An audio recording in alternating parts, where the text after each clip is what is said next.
कि हमारा लीकेज ना हो, वेस्ट ना हो, पर चिंतन ना हो। मुझे याद आ रहा था, मम्मा को विशेष 3 स्वरूपों में देखा जाता है। हम कहते हैं मम्मा कैसी थी, कौन है मम्मा? सरस्वती। कई बार आता है यही सरस्वती है, ऐसा ही कहते हैं ना बाबा। ज्ञान की देवी है, विद्या की देवी, ज्ञान की देवी है मम्मा सरस्वती। और उस स्वरूप को भी अगर हम सामने लेकर के आए, जैसे बाबा के सामने बैठते हैं, बाबा के कमरे में जाते हैं, और बाबा कई बार महावाक्यों में कहते हैं देखना है, फॉलो करना है तो मम्मा बाबा को करो, बाकी किसी को नहीं देखना है, भाई बहनों को नहीं देखना है, सिर्फ देखना है तो मम्मा बाबा को देखो। तो मम्मा में ऐसा क्या था? तो अगर उसके 3 स्वरूपों को भी इमर्ज करें तो मम्मा को कहा जाता है विद्या की देवी, ज्ञान की देवी थी। और मम्मा का वाहन भी कौन सा है? बोलो, मम्मा का वाहन कौन सा है? हंस। और हंस किसका प्रतीक है? हंस क्या चुगता है?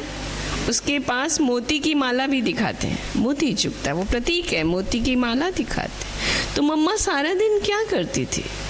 ज्ञान का सिमरन। हमारी दादियों के हाथ में भी लगभग मुरली ही मिलती है, 4-5 बार मुरली को पढ़ना, और मम्मा के पास तो हमेशा मुरली होती थी। तब तो वो ज्ञान की देवी बनी। और हमारा इंटरेस्ट अब बाहर हो गया है, ज्ञान की बजाय हम और बातों को देखने लग गए हैं। कई बार तो पूरी एक बार भी मुरली नहीं सुनते। और हमारे मीठे भाई बहने तो इतने अच्छे, इतने भोले, जो कह देते हैं दीदी हमने YouTube पे सुन ली। और YouTube पे हम कितनी मुरली सुनते हैं हम वो जानते हैं। चाय पीते हुए सुनेंगे, खाना बनाते हुए सुनेंगे, बातें करते हुए सुनेंगे, वो कितनी मेरे अंदर जाएगी। और दादियों ने जो तप किया वो कम से कम 4-5 बार मुरली। बड़ी दादी को भी हमने देखा, दीदी को भी हम देखते थे। कोई भी आता था, दीदी बोलती थी आओ बैडमिंटन खेलते हैं, और वो बैडमिंटन क्या होता था? मुरली के प्रश्न होते थे। जो आज मुरली में प्रश्न उत्तर आते हैं वो बड़ी दीदी के हाथों से निकाले हुए दीदी निकाला करती थी। और अक्सर करके 99% भाई बहन फेल हो जाते थे, उत्तर दे नहीं पाते थे, दीदी इस तरह से प्रश्न निकालती थी। तो मम्मा का प्रतीक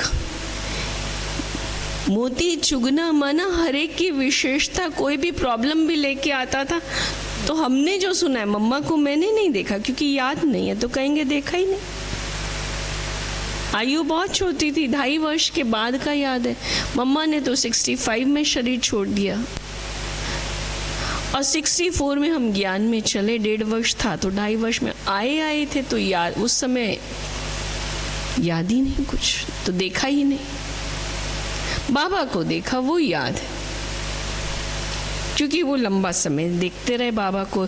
हमारी आयु लगभग 6-6.5 साल हो चुकी थी जब बाबा ने शरीर छोड़ा, तो बहुत समय देखा, बहुत पालना ली।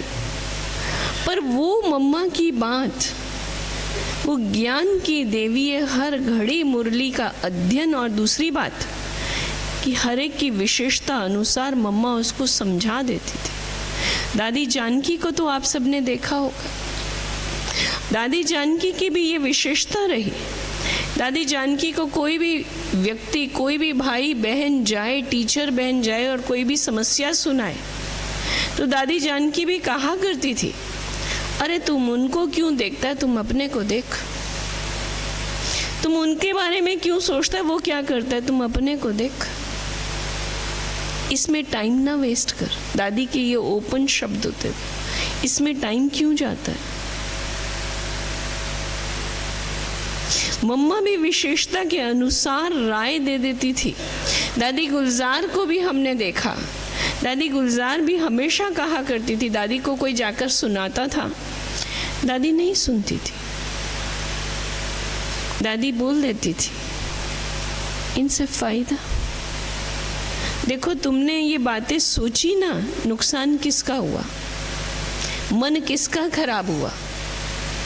तुमने सोचा ना, उसने तो जो किया किया, तुमने सोचा, अंदर में पकड़ा, मन किसका खराब हुआ, बुद्धि किसकी खराब है? तो अपने मन और बुद्धि को संभालें या उसके कर्मों को देखें? मैं अपना संभालूं ना, अपना संभालूंगी तो खुश रहूंगी। हमें तो बाबा को देखना है, उसको तो देखना ही नहीं। वो अपना कर्म करे, हर आत्मा का अपना पार्ट है, दादी कहती थी।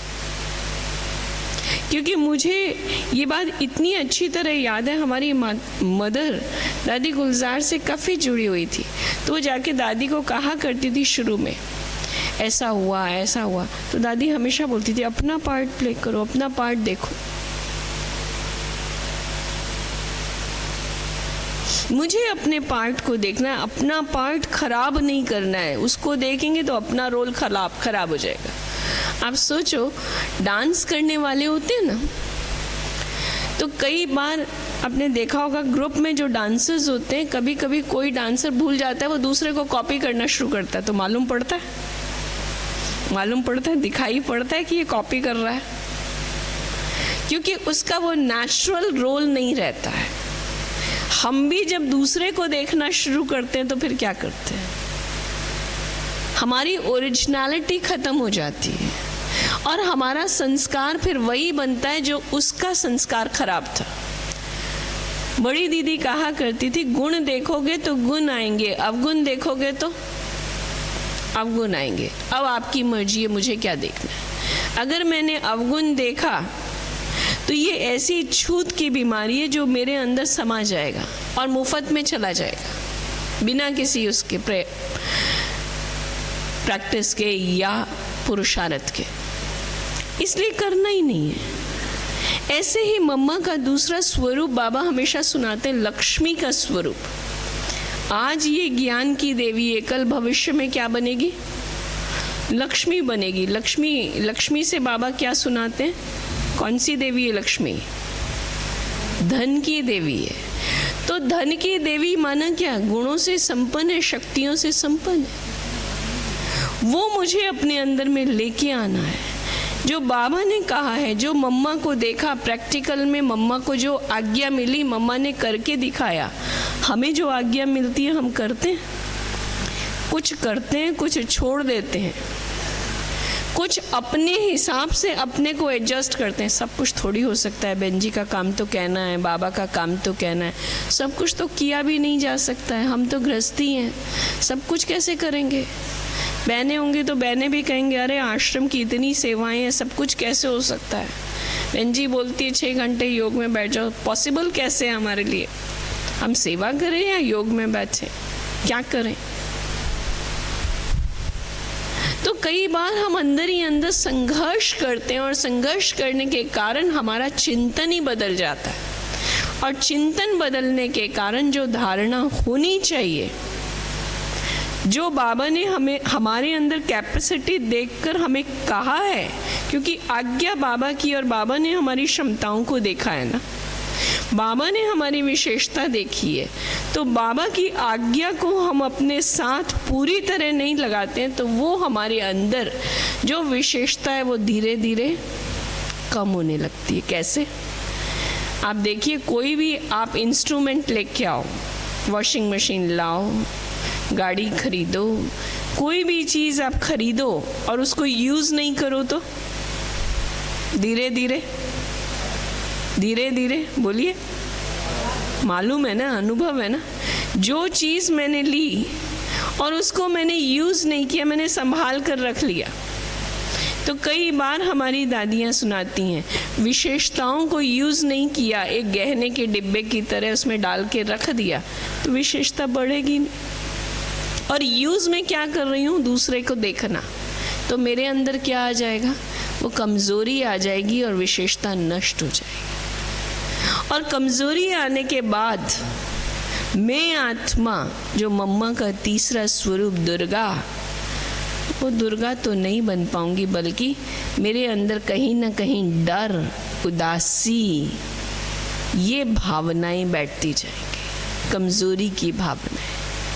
मम्मा को तो निडर दिखाते हैं, मम्मा को तो दिखाते हैं, कोई भी सामने आए शेरनी शक्ति है। दादी चंद्रमणि को तो टाइटल ही मिला था शेरे पंजाब, शेरनी।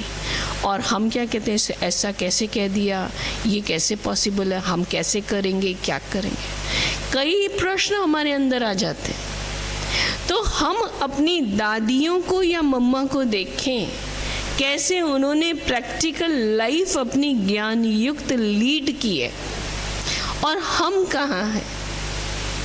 अगर हमने उनको देखा तो अपने आप हमारे अंदर एक ताकत आती है कि मेरा जीवन ऐसा ज्ञानमय बने, ऐसी मैं वीणा की देवी बनूं, ऐसा मैं पुरुषार्थ करूं जो मम्मा बाबा ने किया।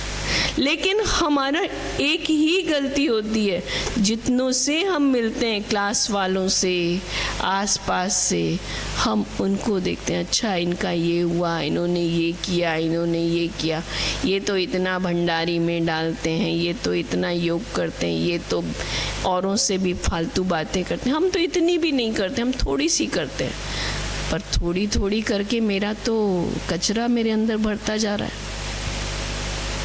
मैं जिसको देखूंगी नेचुरल, मैं उसके पीछे लगूंगी, उसके आगे कैसे आऊंगी।